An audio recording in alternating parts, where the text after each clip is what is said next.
Penubuhan Perkim adalah cetusan idea oleh Yang Teramat Mulia Tunku Abdul Rahman Putra Al-Haj untuk mengembangkan agama Islam di Malaysia. Tunku berpendapat bahawa perlu adanya sebuah organisasi pusat untuk menyatupadukan umat Islam yang terdiri daripada pelbagai bangsa dan etnik. Nasihat dan bimbingan diberikan kepada saudara baru dan mereka yang berminat mengenai Islam. Pada bulan Ogos 1960, Yang Teramat Mulia Tunku Abdul Rahman Putra Al-Haj mengarahkan Tuan Haji Mobin Shepherd, seorang Muslim berketurunan Inggeris pada masa itu yang memegang jawatan sebagai First Keeper of Public Records, mengeluarkan surat jemputan rasmi bagi menghadiri satu perjumpaan penting. Mereka yang hadir dalam perjumpaan tersebut ialah Tunku sendiri, S.O.K. Ubaidullah, Tuan Haji Mobin Shepherd, Ustaz Nik Mahyudin Musa, Tuan Haji Ali Marika, Tuan Syekh Ahmad Muhammad Hashim, Tuan Haji Ahmad Damanhuri Haji Abdul Wahab, Tuan Said Jaafar Alba, Tuan Haji Ali Raya, Tuan Wan Kadir dan Tuan Haji Muhammad Ali Taib. Perjumpaan pada 19 Ogos itu mempersetujui bahawa satu pertubuhan Islam iaitu Pertubuhan Kebajikan Islam Malaysia atau singkatannya Perkim ditubuhkan. S.O.K. Ubaidullah dilantik sebagai pengurusi Perkim yang pertama, manakala Tuan Haji Mobin Shepherd sebagai setiausaha pertubuhan. Perjumpaan tersebut membincangkan mengenai peranan dan tanggungjawab yang perlu dilaksanakan. Pelantikan mereka ini menunjukkan bahawa Islam itu menyatupadukan semua bangsa, tidak kira warna kulit. Penubuhan Perkim dipersembahkan kepada Majlis Raja-Raja Melayu yang berperanan sebagai pentadbiran agama Islam oleh Yang Teramat Mulia Tunku Abdul Rahman Putra Al-Haj dan memperkenankan penubuhan Perkim sebagai sebuah badan bukan kerajaan Islam. Majlis Raja-Raja turut memberi sumbangan bagi melaksanakan objektif pertubuhan. Hubungan antarabangsa Perkim dimulakan dengan menganggotai Badan Muktamar Islamiah Sedunia yang berpusat di Beirut dan dijemput untuk menghadiri perjumpaan muktamar di Baghdad, Iraq pada tahun 1962. Kemudian tahun 1964, Kuala Lumpur dipilih sebagai lokasi persidangan wakil-wakil Islam dari 19 buah negara di Asia Tenggara. Persidangan ini dipengerusikan oleh Tun Abdul Razak, pada masa itu memegang jawatan Timbalan Perdana Menteri, dan Perkim menjadi jawatan kuasa kerja. Persidangan ini dijalankan di Dewan Tunku Abdul Rahman, Jalan Ampang. Dakwah oleh Perkim pada awalnya tertumpu kepada masyarakat Cina. Permasalahan bahasa merupakan masalah utama yang dihadapi. Dengan bantuan beberapa orang mubalik daripada negara China dan Taiwan serta kaki tangan Perkim, bahan-bahan rujukan dalam bahasa Cina diterbitkan bagi memudahkan mereka memahami Islam dengan lebih dekat.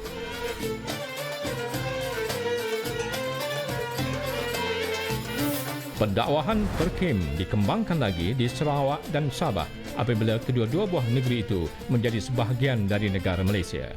Perkim memberi kerjasama kepada pihak BENA di Sarawak yang kini dikenali sebagai Hikmah dan Usia di Sabah.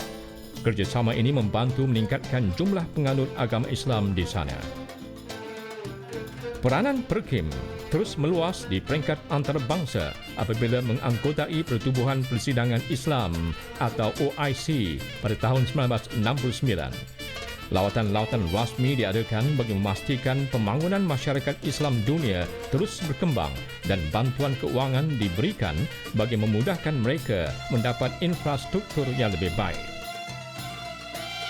Perkim turut memainkan peranan dalam misi bantuan kepada pelarian perang Islam dan ia diberikan kepada masyarakat Kemboja yang berketurunan Cham.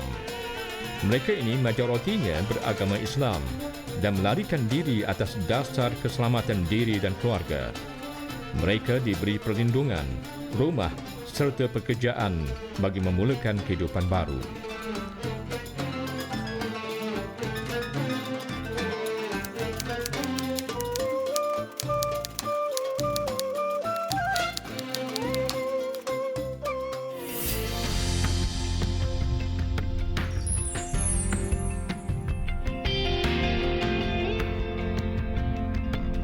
Perluasan dakwah Perkim ditingkatkan lagi semasa Tan Sri Datuk Patinggi Abdul Taib Mahmud menjadi Yang di-Pertua Perkim.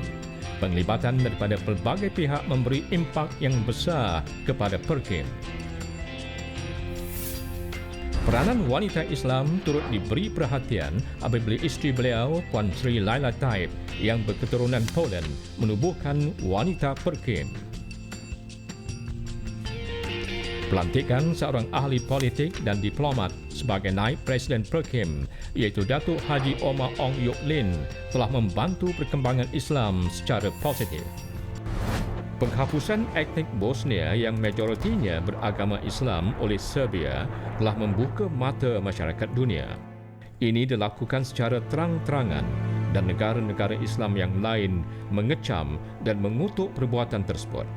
Malaysia tidak ketinggalan dalam memberi bantuan kepada pelarian perang ini. Tun Mahathir adalah tulang belakang kepada misi bantuan ini dan Perkim ditugaskan untuk menyelaras segala program yang berkaitan. The Europeans killed 6 million Jews out of 12 million. But today the Jews rule this world by proxy. They get others to fight and die for them.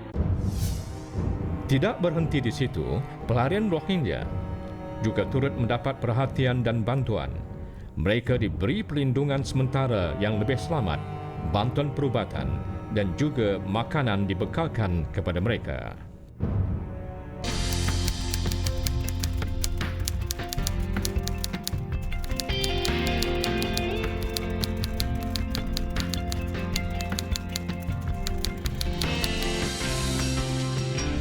Perkim harus terlibat dengan kerja-kerja kebajikan ini secara meluas dan kepada semua pihak termasuk orang bukan Islam, kerana tidak ada halangan ataupun tegahan terhadap orang Islam menolong orang bukan Islam apabila mereka berada dalam keadaan tercemar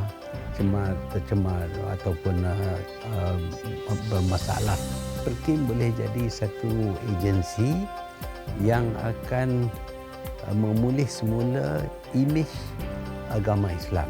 Imej agama Islam ini ditukar menjadi imej yang sebenarnya, kerana Islam seperti kita semua tahu dia berpunca daripada perkataan keamanan, selamat. Untuk menjayakan usaha kita untuk memperbaiki imej agama Islam ini, kita perlu mengadakan pusat pelatihan bagi mereka yang akan berdakwah ataupun akan memberi syarahan-syarahan agama. Islam adalah agama yang terbaik bukan saja kepada umat Islam tetapi kepada orang bukan Islam juga.